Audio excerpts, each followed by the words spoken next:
I need to change the spark plugs in this. I just hit 30,000 miles, so it's been about time. I put it off for way too long. Definitely gonna need a number 3 and a number 4 hex for the gas tank. But let's just get started.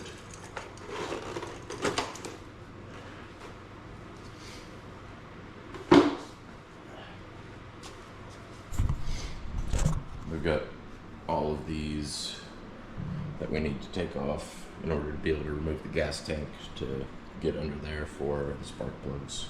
So I'll take care of that and then come back to this. Alright, so once you get the center section off, you've got these 2 screws, and then up here there is a push pin to be able to remove the side panels so we can get in there to be able to take the tank off.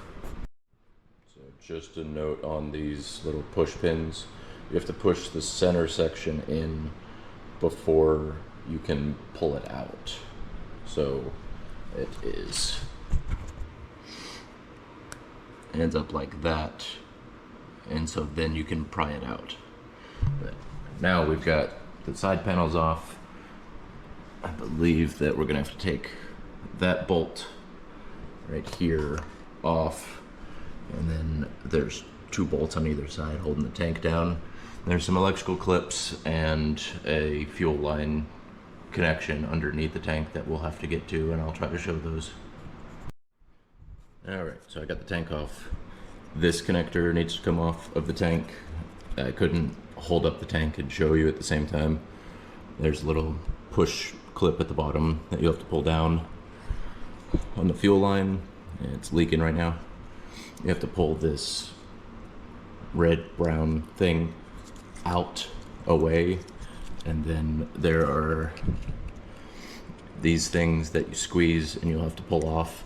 You could rotate this pretty decently, so to get to whatever angle you need it to for it to be able to come off. These 2 drain lines need to come off, and then I forgot about the air temperature sensor that's also connected to the tank. That needs to be disconnected, but that's just same thing, a little clip here that you push down and pull out.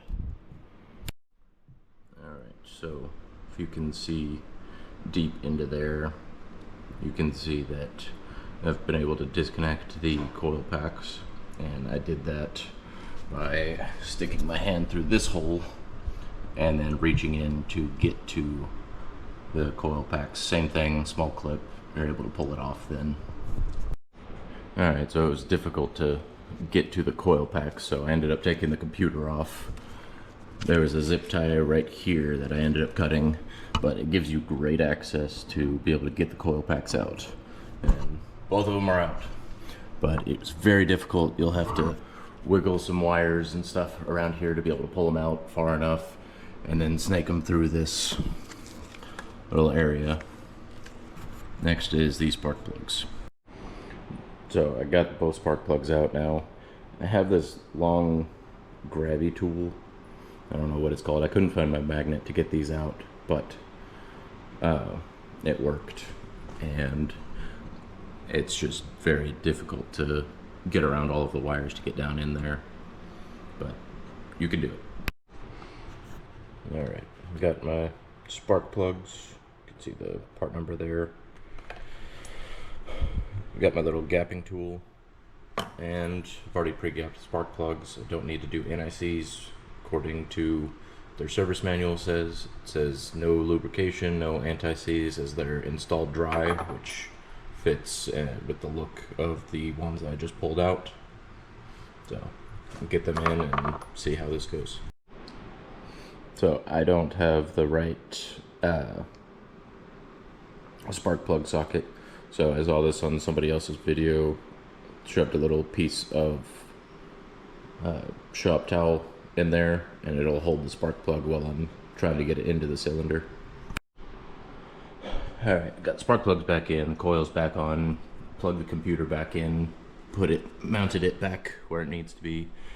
Got the air temperature sensor plugged back in, the fuel line connected, the fuel pump connector, these two little drains. And I was just going to test it before put everything back together.